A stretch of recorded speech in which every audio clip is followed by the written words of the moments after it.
General Yoweri Kaguta Museveni, President Kyagulanyi Ssentamu Robert Bobi Wine ate kino kyamukubye jukira omusango Kyagulanyi gwe yateeka mu kkooti y'ensi yonna obujulizi bweyongedde okuyinjwala kati nno General Museveni kati amaaso gamulozooledde ebigambo bimusobyeko ate n'ensimbi nga zimwekubya mpi kubanga bamusiga nsimbi oba abagagga amawanga agagali gamuwola ensimbi abaali bamuwa ensimbi okuyimirizawo gavumenti baazisazaamu lw'amaanyi ga President Kyagulanyi akazito kagenze ng'ateeka ku mawanga ago ne bannaffe babewangalira mu diaspora amaanyi n'obudde bawadde okugenda nga bateeka abo abagabi b'ensimbi ku nninga World Bank, International Monetary Fund, IMF ne bagenda nga bakwatakwatamuko mu nsimbi za General Museveni kati General Museveni ali ku kisenge eggwanga ligwa gavumenti egwa omusajja afeesa Kyagulanyi amukutte wasinga okuzitowa sokolabe akatambi kano tutambule mpolampola ogenda kumanya nti Kyagulanyi ate mulalamu abantu ku nsi babeerako emyaka 10-12 emingi ate mu Uganda babeerako emyaka mitono kubanga olw'obwavu olw'obutajjanjabwa olw'embyembi olw'essuubi olw'emirimu byonna biri mu Uganda. Mu developed nations ze tulinamu working examples tuyamba okuzimba society yaffe n'ensi. They care about the population because be bananyini nsi. Kaba mwami Museveni oba kaka Museveni ngeje kakola mu population census kikuyi buli muntu wali baga kumanya namba mmekeri kubanga part of the issue namba yo jayagala ebe mu gwanga is to kill tribe yajja kuzikiriza nsi mu ideology ya communism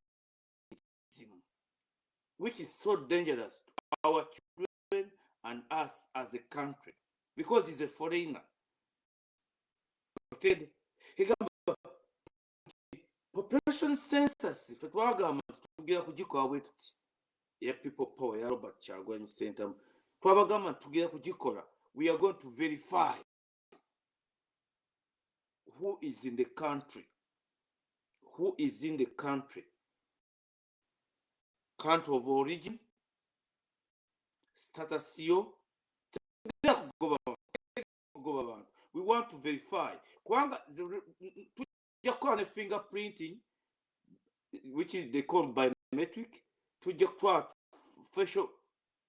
recognitions eza buli muntu twaga kutegeera nga tu stabilizing the Great Lakes region twetaaga bwenkanya twaga kuzimbe economy twatuzimbe democracy twetaaga tuteeke security system byonna bijja kubaamu we have to verify tetujja kutwala abantu nga twewoze ssente tubatwale bakole n'abalala bayingire kubanga eno opportunity waffe gikigenda okutandikira kubanga nga Museveni bwe yagamba nti Uganda abaganda ffe problem we are the problem of Uganda we are the problem of Africa mu ideology ya communism abaganda yes we want to verify buli munna Uganda yenna Uganda kubanga first springboard egyo stabilizing Uganda first springboard stabilizing global capitalism the war between China Russia and the West kati bino mbyogeranga political analysts abantu bategeera we are going to build a system similar to those that you see in Europe naye si kigali ayagala yayingira twaga tutegeere nti privileges muna Uganda zaagera okufuna nga muna Uganda Congo na bamuwakinga naye agenze twaga tutegeere privileges nga tunegotiating mu conferences oba mu treaties abanarwanda abali e Rwanda abanarwanda bali e Congo abalundi abatuusi abatwa abana Kenya abatanzania we want to verify buli muntu ne status ye mujjukira lwakataka oyo mutemu gwe bajjako emmundu lwakataka ya muvuzi omulokale empaka yatundanga ebyennyanja be baamukwatanga zizza emisanga assa abantu ekyotera yattanga abantu olw'ettaka be baamukwata ne bamunyweza obulungi ennyo otegedde yabagamba nti nze ndi mu Tanzania mu nzize ewaffe kakati mulaba problem gye tulina mu Uganda nti stabilizing this country and building its democratic principles twetaaga kutandikira ku population census twetaaga kutegeera who is going to vote in a national election by president, who is going to vote in the representatives, who is going to vote in the areas. Tuli mature enough tumanyi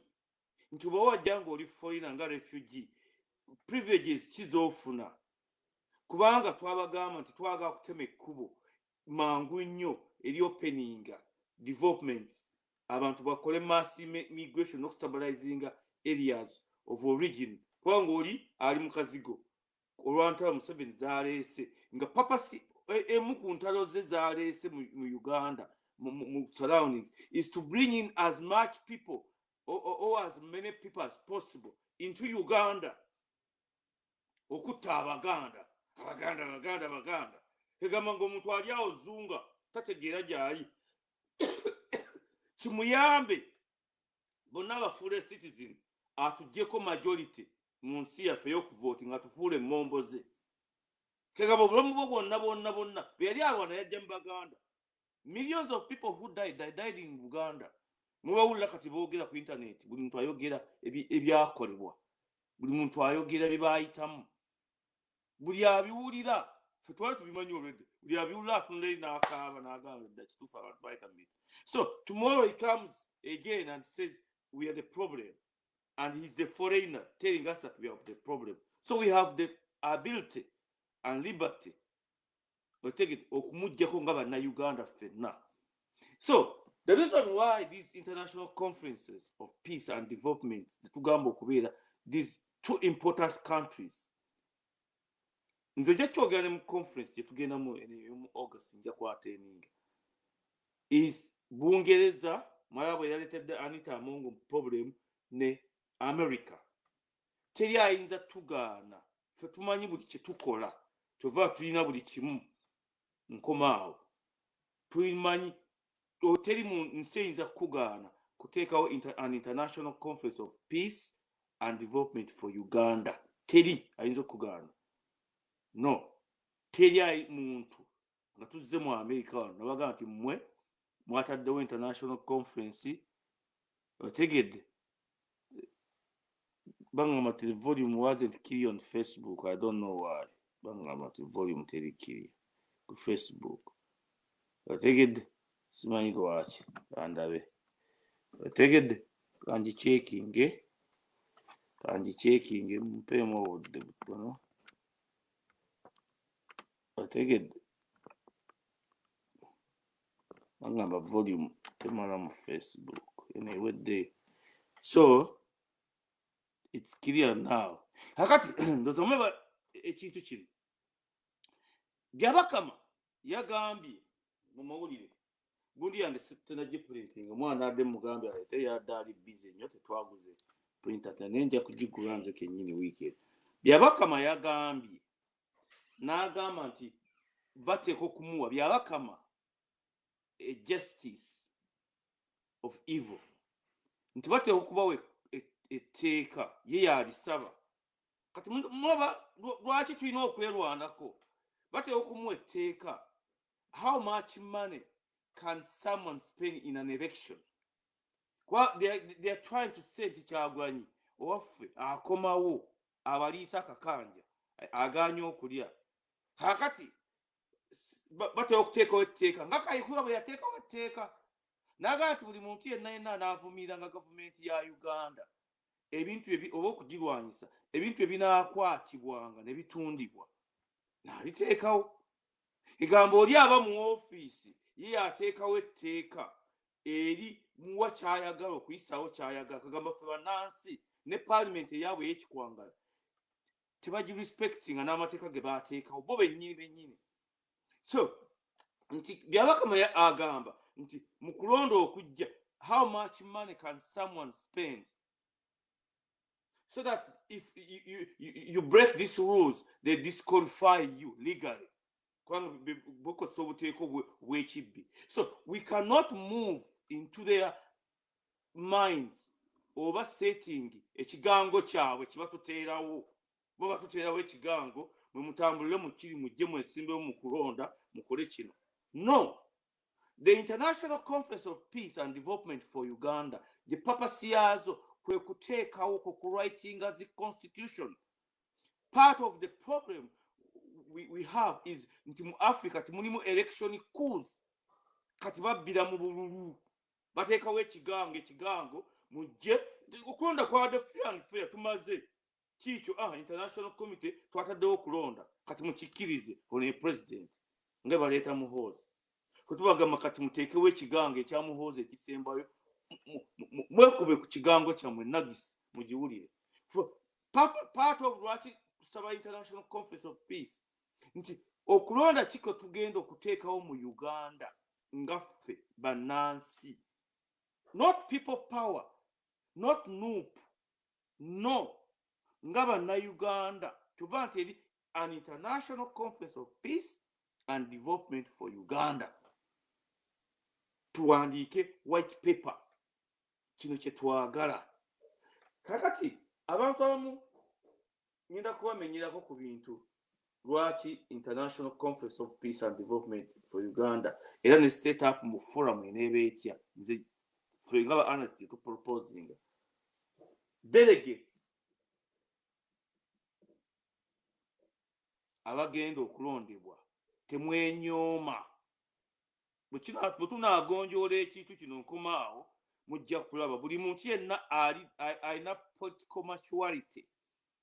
oba ali presenting ali mu liberation struggle kabe mu kyoli mu kiga mulango muteeso mu kiyenna. We want to put delegates buli kitundu ba representatives mu delegates si bano tugenda kuteekawo kye beta congress ne ba deputies buli region yonna ey'omu Uganda. Tetugera kusosola nti ono munalwanda origino bano muki kubanga ate abo betusinga n'okwagala buli muntu alina okujja mu conferences zino. For we shall work bwe kinaafuluma tujja kukibabuulira kati wano nkola summary mbawe mutegere nti struggle tennaggwamu maanyi nti bwe tufuna mu conference tufuna baattending buli session tufuna abantu omutwalo gumu tulina conference rooms wano kati nge Boston tulina conference ngati ng'ey'ebyennyanja abantu bajja emitwalo ena. So President waffe Robert Kyagulanyi Ssentamu ayina capability etuuza abantu omutwalo ogumu n'abazungu kubanga jjukira is an International Conference of Peace and Development for Uganda. Olunaku lutunaakola conference eyo lunatandika okukola mujja kwanga n'abo abasibe baasiba ajja kubata iwajja okutegeera nti kati agenda naye tutuula wali tumutunuulira bwete tugamba nti kati aleese kati bagera kuteeka lyakulonda nti omuntu yenna gavumenti nekuwanga miliyoni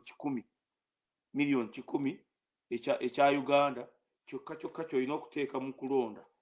Outside that budget you are disqualified. We cannot go into their setting. We must have an alternative. Kubanga at the end of the day what we are fighting for buli conflict yonna eggwera oba international conferences zonna zisettling ebintu bigwera mu agreeing on the transition and then the election. Kubanga tuli ku international level ensi bw'enejja mu conflict yaffe kubanga bwe tumaze okukola conference eyaffe ne tumaze okuwandiika white paper olwo buli muntu ajja kuba yenyigira mu struggle. Wiiki ewedde twali ku Bunyoro ne tuli ku Busoga kati tuli ku Northern Uganda eyo Salimu Sale gyali ate Salimu Sale tukugamba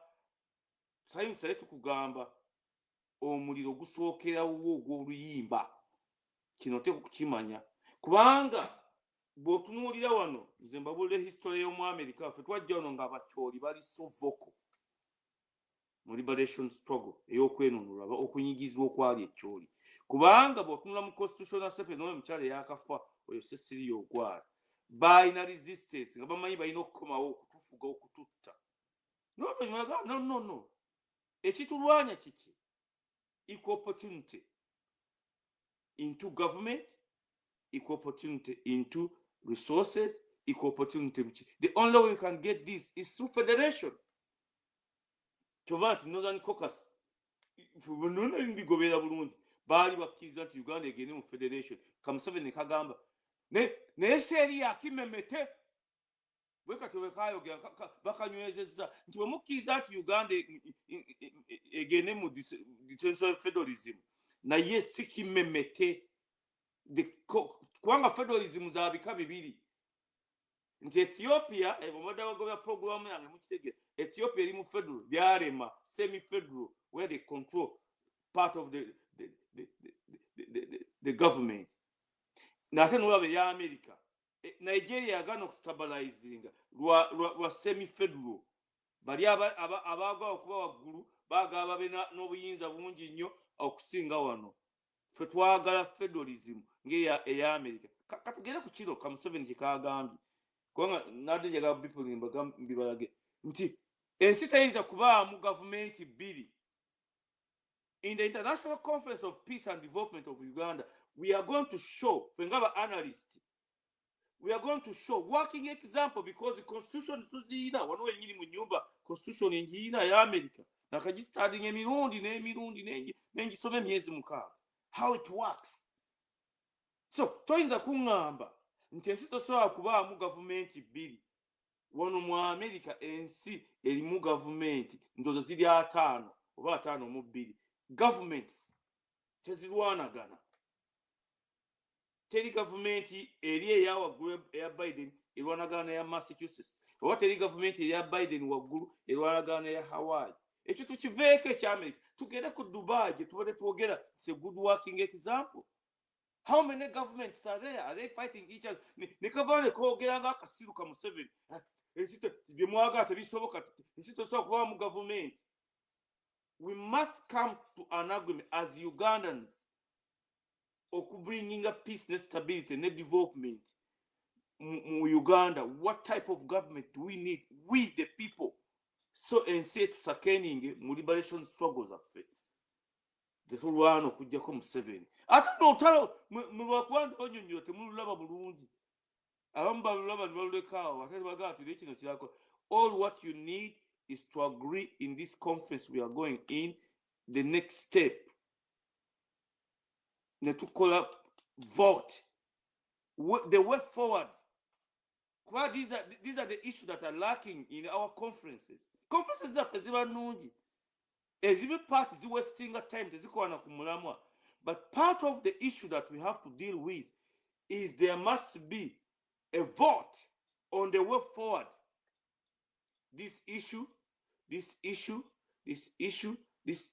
The way forward must be including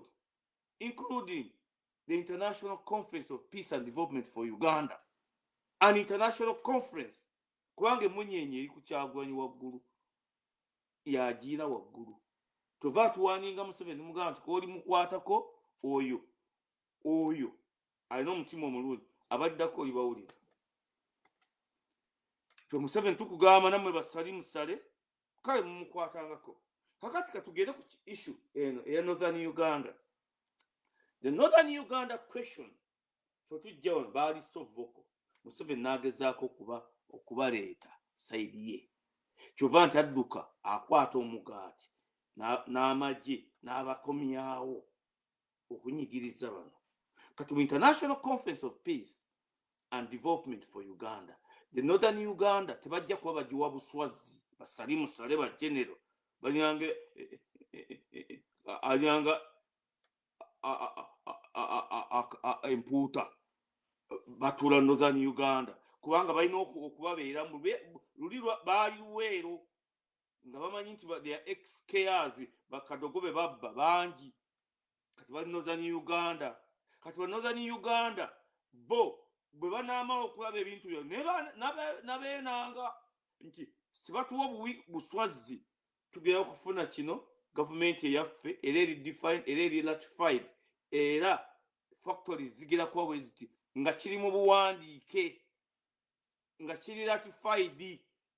awo mutulekere wao situjja kwogerawo how we are going to have it done buli muntu akitegere nti our struggle or our proposals have been ratified the international committee. That means it's now a legal document in a conflict made by the Ugandans. Mulaba basibe batabate kuba kati buli muntu ategedde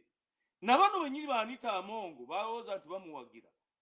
bamuwagira akati ezzike lyamulidde omuliddi gwe babba gwonna mu Uganda tugera kubasuuza amataka gonna tugera kubasuuza obugagga bwonna bwe mubbye mu corruption ate nebweru tubalumbeeyo wadde mubiteeka Dubai wadde mubiteeka overseas bwena tujja kubalumbayo. You either accept our terms of peace or tubasiba emyaka 10 n'ebikwanso nemuvayo nga temusobola kubigula.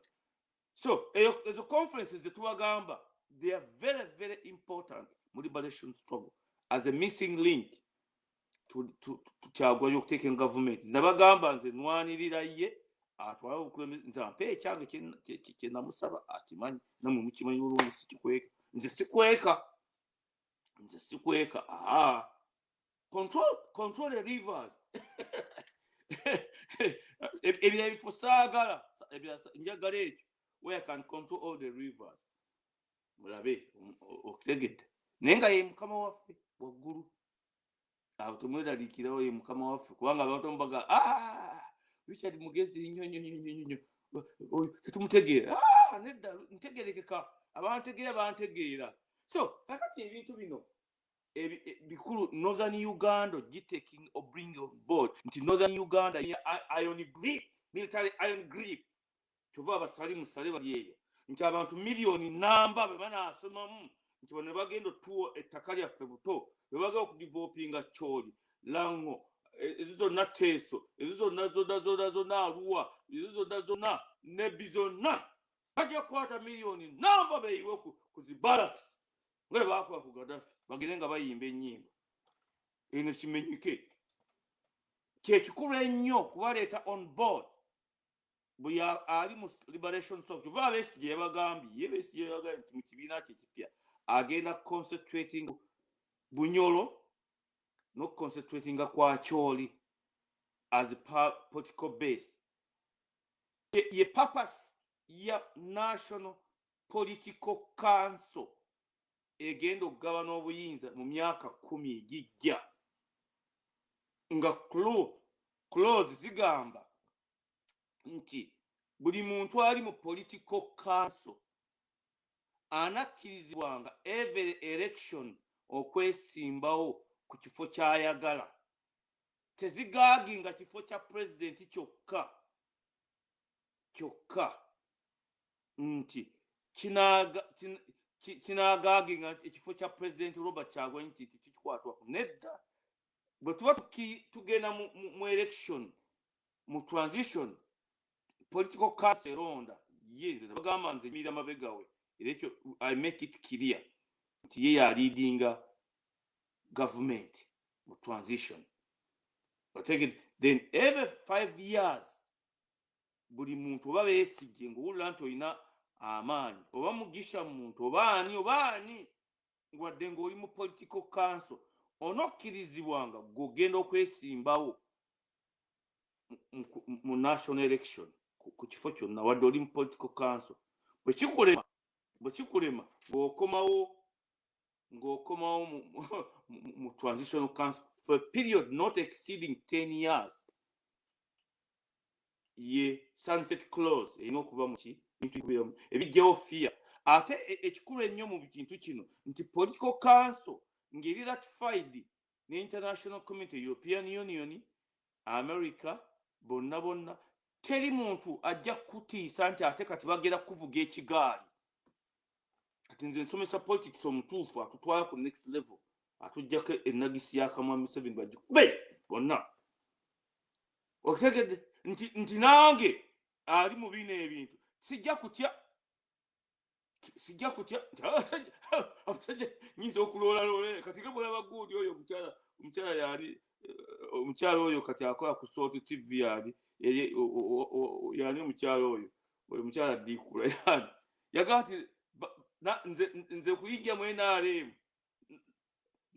nali nyetokota naye simanyi gyeraga. So the reason for a political council, a ratified political council, kababula ekintu kino kiddamu emirundi n'emirundi okujja fiaman kyobandi bisomesa abantu nobiyiga bibayambe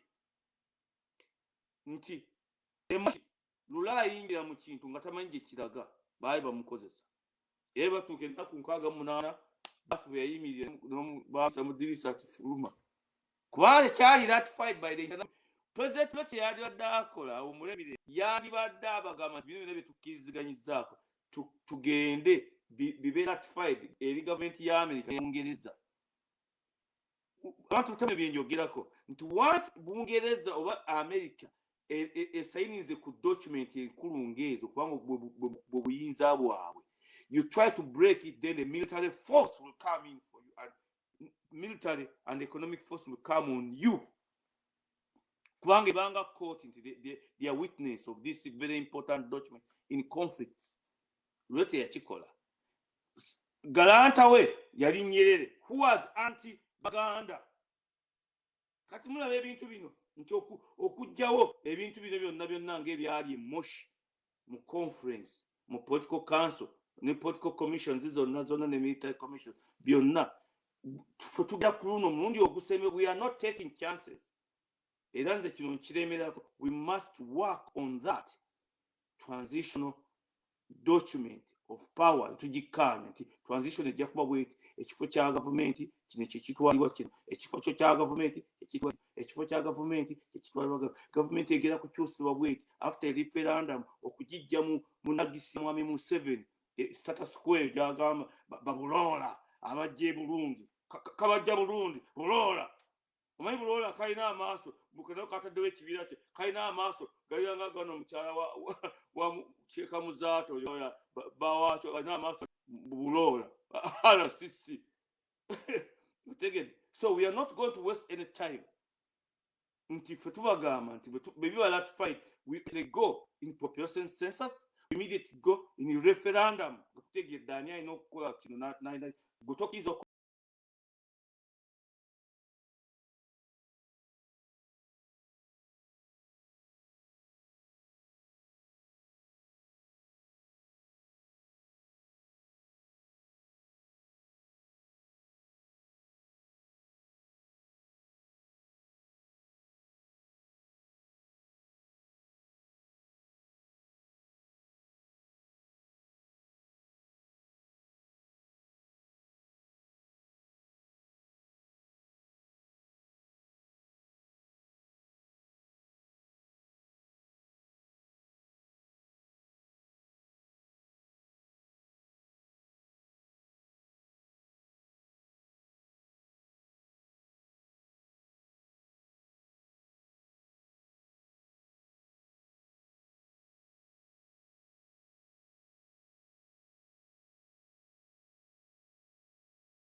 setting up voting districts and voting systems in a conflict. In a settlement of the conflict, declaration of principal document must ratify and satisfy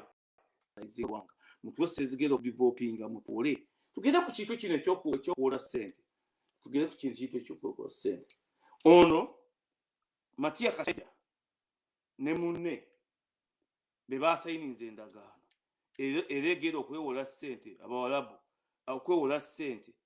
ezigera okukola enguudo zonna mu Uganda oza upgrading millions and millions of dollars. Interest rate tugimanyi mmeka gye basayiningiddeko. Ffe bannansi tubange no ezaffe tugera kuzijja mu Congress wali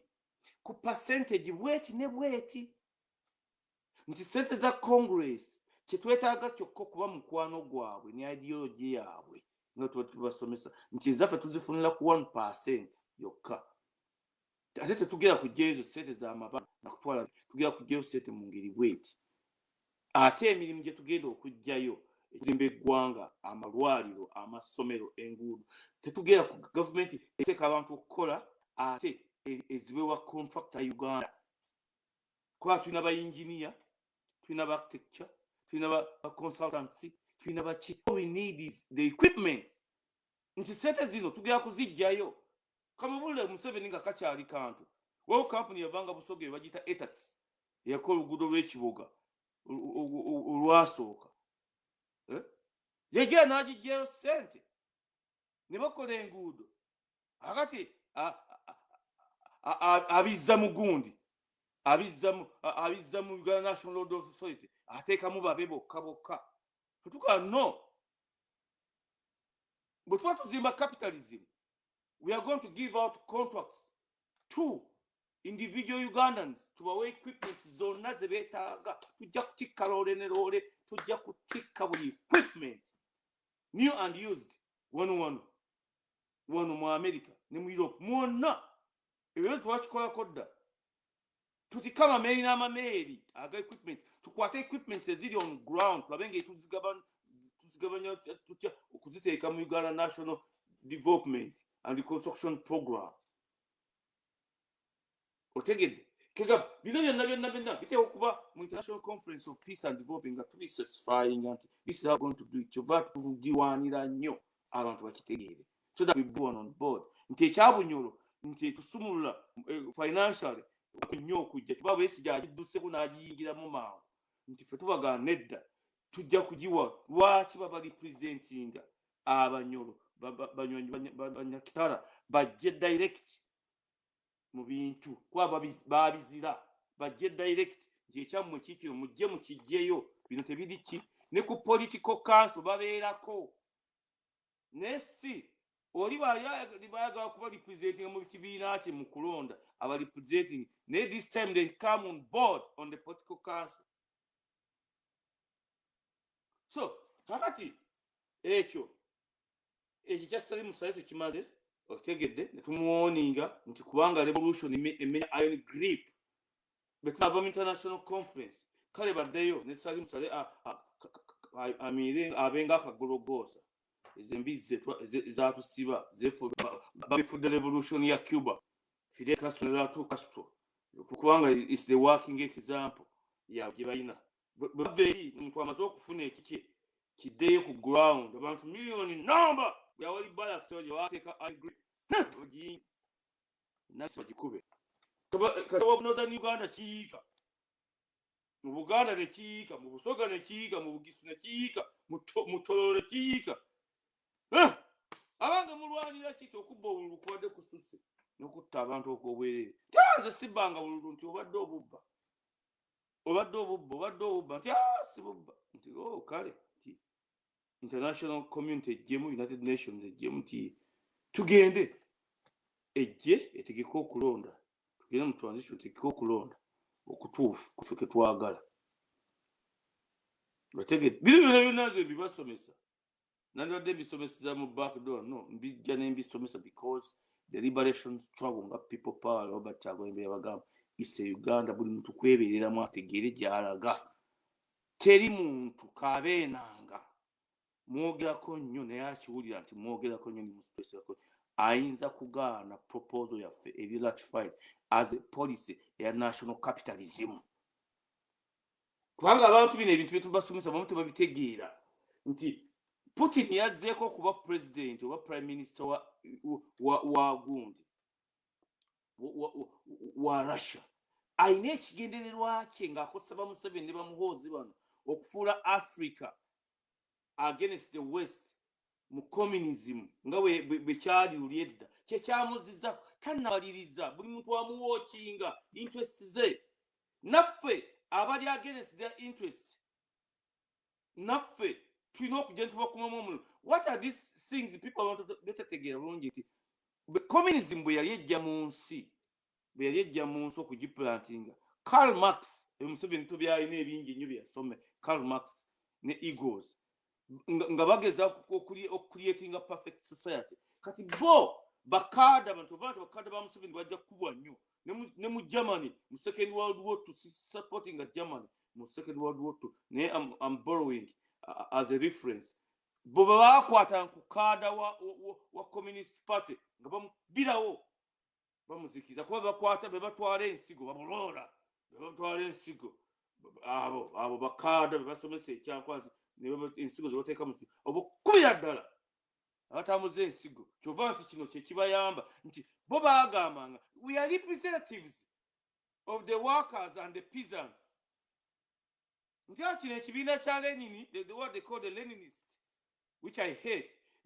we represent the workers and the peasants fe tuli bakulu aba representing amwe abawansi abanyigiriziddwa nafe tugera kuga nti fe we are representing the oppressed and the unemployed kibwe kiti otegedde fe tulwanirira mmwe oba people power erwanirira mmwe ate mufune obutuuze ageresi bali abali kuba bano bajja ba Museveni nti we are fighting for freedom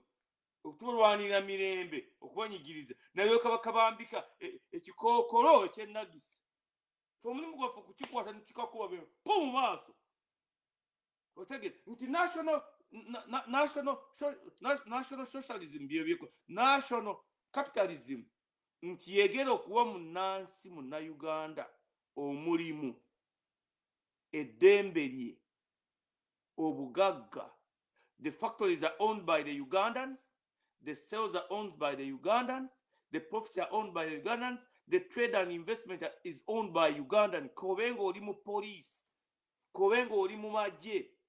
nga bwe tugera okugakola nga bwe garotatinga buli muntu nti obugagga bwonna teri muntu ayinza kigaana nga kirira fight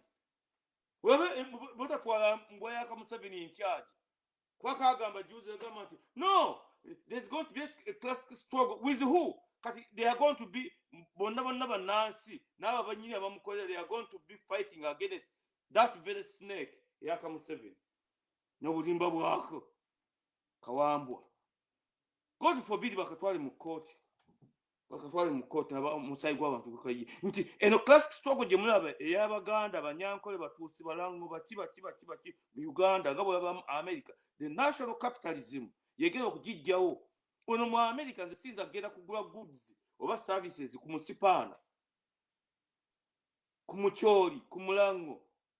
kuyava ettake kuyavaawa no kinta buli muntu anonja kukola sente nakuba bulungi gundi olina spare parts nze nzeetaaga nti bino byolaba classic struggles Museveni zakoze divide and rule. Once we implement this system ne protection yayo it's going to be there forever. Bannayuganda bennyini wa Great Lakes region bebagera okulwanirira democracy waabwe kyova tujja kubawe mundu. Once we set up a security system nga ntuufu ne mu constitution nga tumaze okutegeera nti abantu bavudde mu busiisira gundi yaga kuma mundu kati nganze yange wali weeri oteeka buteesi mu seefu ng'ekisumuzo kikuba mu nsawo oyagala kujjako demokrasiya wange n'obugagga bwange kunzize babi kyova buli nnyumba mu America wano olwa demokrasi gye balina n'ebyobugagga buli muntu aziina okkiiza okuba nazo zonna wadde zirimu abantu okufa ebibeera mu society okiraba nti teri muntu ajja kigaana nti owaali wano mbadde ndya ku nguzi abasajja bagambye buli muntu agenda kuba Munnayuganda ng'akola buli mu Great Lakes kubanga tulina these two people that are fighting each other. Russia fightinga okutuzaayo eri mu iron grip kuva nti kagundi ako kayogera ka Putin my greatest enemy akakola ne Museveni ne bamuhooza kagamba Gorbachev ng'ekintu kiyiika ne kamugamba nti Gorbachev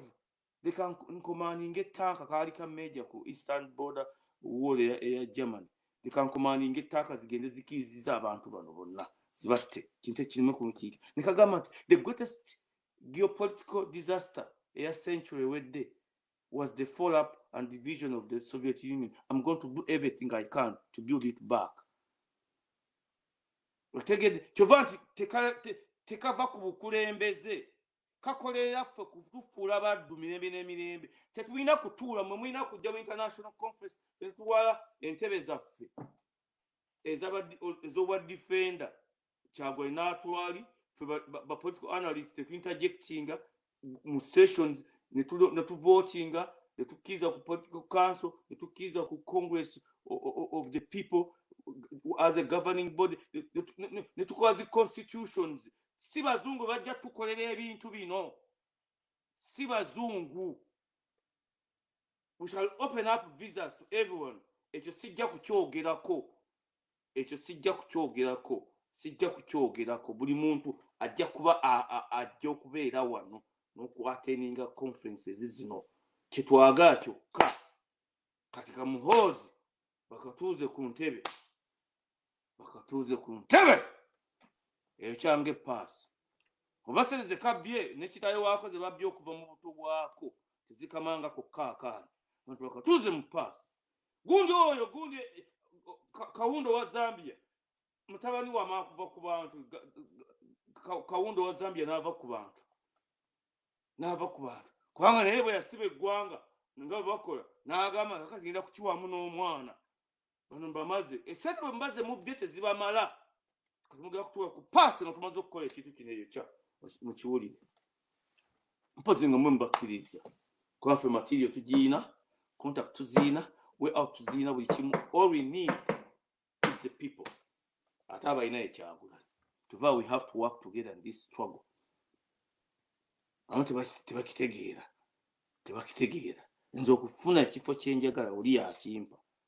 mukama wange era gwe nkolerera kubanga emunyenye erikuye. So kakati ebyo byonna mbadde mpita mu kituyina okukola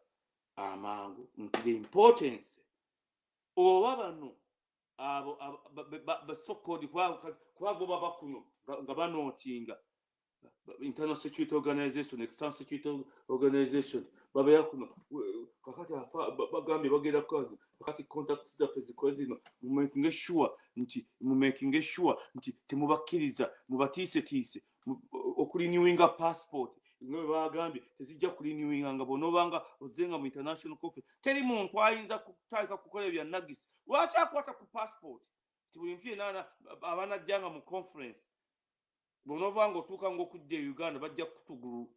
kutulugunyanga bajja kukumanga passport kubanga international security organization bwe mwabaza Museveni batraininga bonna ekyankwanza ne bayisa abo nti yapassinze abo ba international security organization external security organization bafuna business ne bajja bakola mulimu ki abo tebajja kututiisa bakwata bukwase bati nga badde abega bali yali abega wano saagala ng'ogera li toyinza nakulabawo bantu bamuwoninga wano bakabuye bosi bamugana mugana egwe okolera bali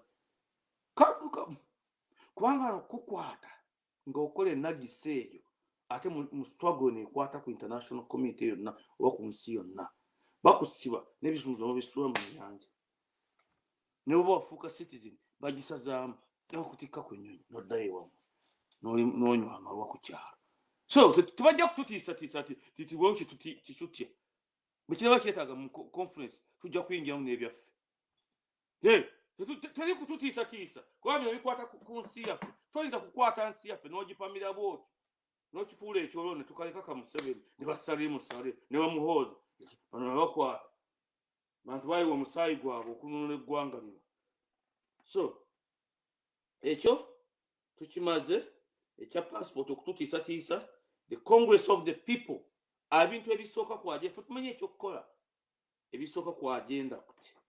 kyetulina okusooka okukkiriziganyako naye byonna biva mu international conference gye tugenda kugendamu ya people power. The way forward tulina okukkiriziganya ku international conference ne set up of the rules of engagement ne forums. Kyevula nabagamba nti se forum nabagamba nti this one abantu batagitegeera batamubiteeseza wali no ekiri kya people power ate kya NUP which is the leading naffe gye tulimu bamemba naye this is an international conference nti yo eba forum teri kuganginga muntu procedure zibeerawo nti mu forum abantu mutategeera nti ne set up ya forum is a totally different arrangement nti ku order paper kubaako nga bwe ba parliament wa congress kubanga ero bitusettinga ekintu kino kyetugenda okuvaamu ne transitional government yonna eya Uganda. It is going to be a government kyova nti eteeka okuba bw'oba congressman bw'oba ne deputy ali ku ground congress wano oba ne deputy ali ku ground yegenda okusetting up government so that as soon as Museveni and his son falls, never Salim Musale, there's a government in waiting. Naye sate kukozesa babulola ina amaaso ndoza bamujja Burundi kabulola mbulola afuuse bulola muhoza abalete bunabateekawo kibiina bubalina obutakkaanya n'anita amonge bazanye politics ow'ennagisi babuzeebuze tetwagala ebyo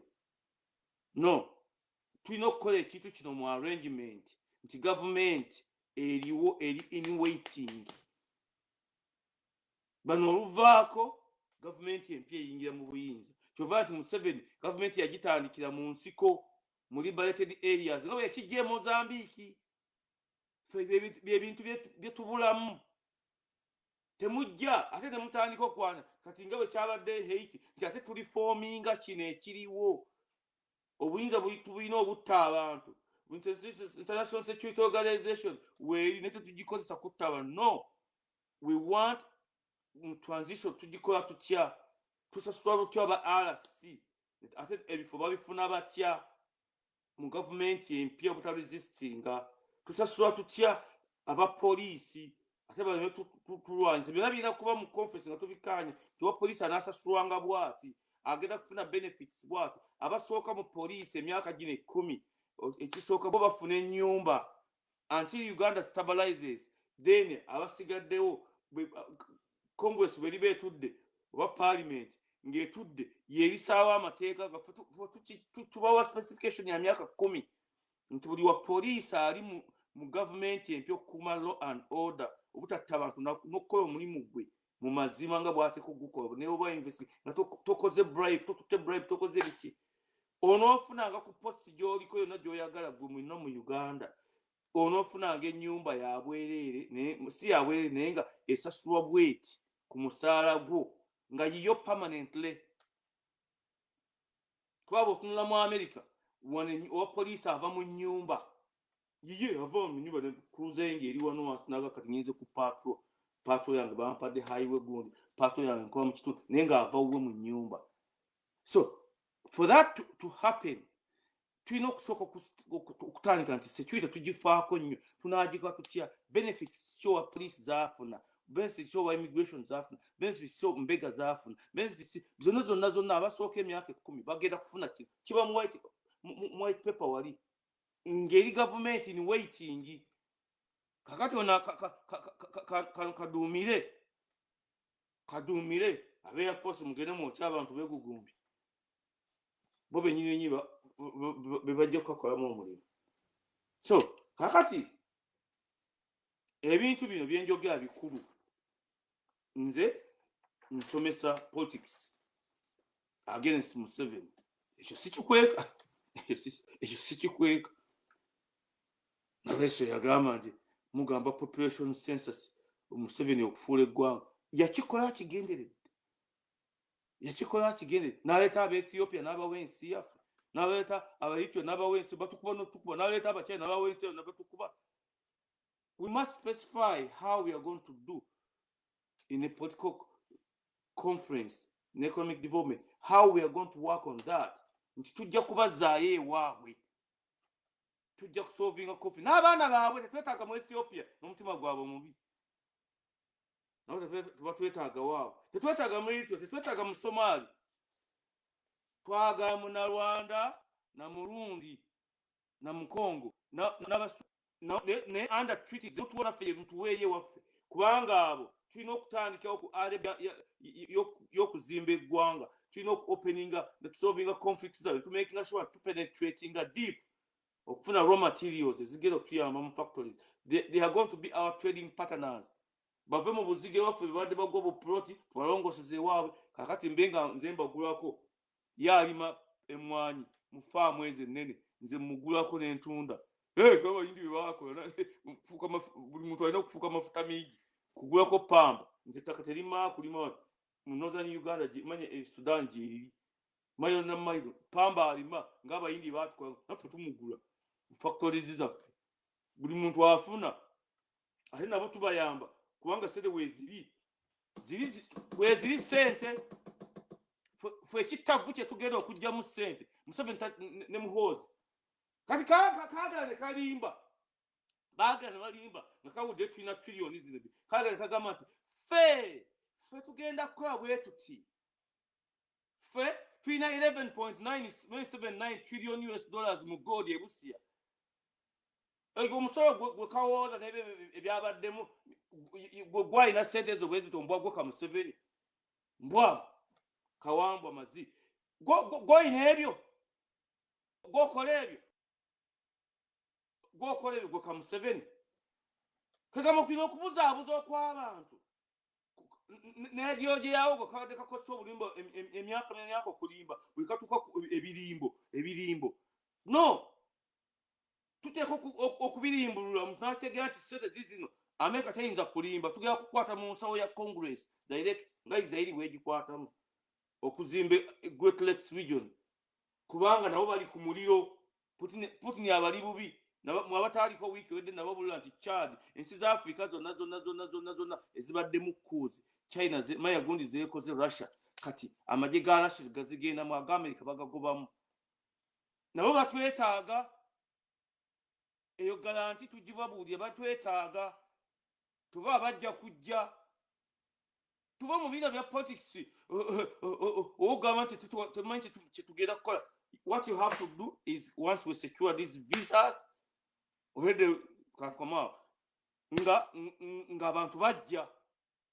tulina okukola nti tuba financinga tutya tubasuza tutya tubaliisa tutya tubakola tutya kyekyoka byotemulowooza nti bintu byakyana kito bino byakuzanyazanya nti musajja boogezi ne bakomaawo no so kakati maze programu yange buli muntu agijjemu kyawulira nti kirungi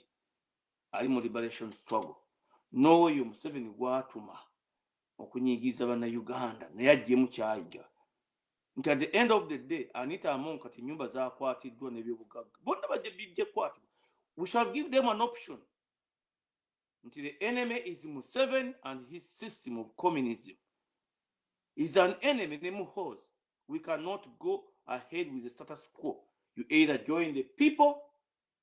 nofuna emirembe nga Kalihura gyagamba or you fight against us nokigwako so this class struggle yejayogera twagala kugiraba they are going to be the people fighting against him ngomuntu aganira kufuna factory kuba nabagamba engeri factory ownership yetugera okugifunamu ownership yeseta anazijjawa ani anazimuwa nagenda nga weewola mu Islamic Development Bank mu nsi yonna zonna nazikalize ng'atunda eggwanga no twabagamba tugera ku training abaana okuva wansi tugera kugisalamu obutundutundu bonna bulina mu system ya government empya nti buli state tugera kugisalamu obutundu kyova abarepresentative bagerako nti buli bantu mutwalo gumu they own a factory wadde abagikolamu bali 10 betu trainings bakola ngatto bakola masaati small scale those are the first ones tugenda okuimplementing nga tutwala abantu okukola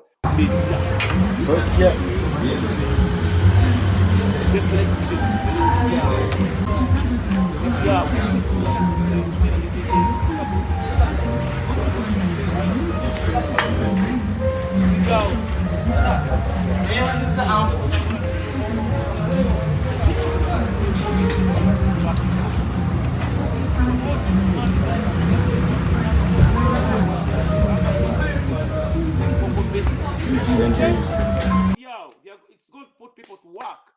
You get a gas pipelines. You get a plan where all what we need is to sit in a conference, in an international conference. Omuntu ayambadde amasuuti enagisi tugifulumi e Uganda tugifulumi aleka Muhoozi nange z'okukifugamu mu nfuga ya kitange etta abantu So ekintu kyonna kiri ready buli muntu ajjemu agambe kino nkitwala ne bw'oba mbega ate gwe twagalira ddala nti either Museveni akuwa ssente ojjookette oba ffe tukuwa factory. Eyo factory ezigenda okuba ezo ez'ebitundu ezo weeziri tetujja kugaana kuzimba factory gw'alina ssente yiyo. We shall finance you otegedde okufuna okuzimba factory gwetandikako tuwe ettaka kuba ettaka lijja kubeerawo nga ligiddwa mu bayindi ligiddwa mu bachina ligiddwa mu babba ettaka lyonna kulidiza abantu buli muntu alina okufuna ettaka tujja kulimitinga ettaka meka ettaka lyolina okuba not more than 100 acres of land. Wajja kubawo sacrifice ekolebwa nti nze nagula ettaka nali nkola mu revenue authority nagula ettaka eka 107 ng'oyagala zaaki tukusasulamu bwe ziba nga walifuna mu butuufu bw'oba walibba tuli kujjako ate ntukukosa ne otegedde nti wali wajja n'ofuna ettaka mu bukyamu ettaka erimu olikomyawo ne liddayo ku district n'afuna ntunga nti ettaka lya myaka 3 sasulako waafeegi ettaka certificate ogifune ng'osasula ettaka after ne bw'osasula mu myaka 5 on this kolako factory kubanga eyo factory zisooka ezo weeziri individual factories ne babawona ziri endala ez'Abamerika abajja okuinvestinga mu Uganda naye nga kyali China bajja ku ttaka lyaffe okuzimbako factory kyova nti raw materials twetaaga mpitirivu okucreatinga emirimu n'obugagga nga muffe ojja ne ssente zo ne billions eza dollar. You set up a factory. I own the production. I own the workers. When we finish goods to lower cost or to not exceeding 10 years. 10 years. 10 years is a good kintu ekyo. 10 years ago. Oba muntu gwayinza kutwala mu political school ekyakwazi bamusiruwaza ati bamubulira ennagisi n'agitwala akukubirayo kamanyonku ka Museveni kayina anyoweega basale musale nze nkuma Northern Uganda kati abantu bonna bayimba oluyimba bakiike omusirika ow'amagye ategeere kino kibenefitinga ye owa poliisi ategeere owa poliisi ategeere buli muntu nze bwenjoga sinza nakumala ataddewo obuteekateeka nti buli muntu okurenewinga passport onomanga kumawoka ate onootuukanga eka ng'ojjuzizza international security organization ejje ku pick-up akaayo okusanga waka ekuwooningi okwenyigira ebintu bwe munaatya ebyo ebintu ng'ensi yamwe bagitwala. So nze maliriza puroguramu yange ey'okukubaka Museveni nze bagamba Kyagulanyi nga bw'atugamba mwebereremu teri kutya bino bya nagisi mwebere buli muntu alina kwebereramu. What you have to do is to show up. Mwabali mu diaspora mwabajja okusobola okujja tulina kulaba nga tukkiriza abantu tunaabasuza tutya. Kyagulanyi ogwaba alina kwogera bwogezi kigambo onaateeka emifaliso mu ddiiro nti nzija kusuzaawo 3 kumala wiiki nja kusuzaawo 4 nja kukola bwe nti nze nja kubavuga kama kyeyamuwa kyakusumulwa ggwanga ng'olaba mujja kuba nga abasibe babatadde zesawa nakusumula abasirika basibe babata tukole kino Museveni ategere nti agenda mulabe ekigera okudda ayakola abe kyebayita revolution, people's revolution nga bwe yali mu Europe kubanga Karl Marx kyeyakola ne Lenin kyeyatwala is what they call the revolution zikkizwa zaakabeerawo emirundi mingi guno si bwe bugenda okusooka. So it's not legal kasita mugikola as a non-violent nti ffe omulimu gwaffe tugenda kuba in an international conference ye baana eri waggulu wali International Conference of Peace and Development.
Embeera yeyo ebigambo mbiwulidde bulungi. Uganda yaffe yakulwanira era nga ffe tulina okugirwanira banyini baayo. Ffe tulina okutaasa embeera, ffe tulina okugoba nakyemalira eggwanga ffe lisobole okutereera, tusobole okufuna obukulembeze obulungi n'ensi ennungi abaana baffe gye balisanga. Kale mbaagala nnyo mwenna, Omukama Katonda bwe nsaba bakuume, tujja kuba tuddamu bataayi mweraba.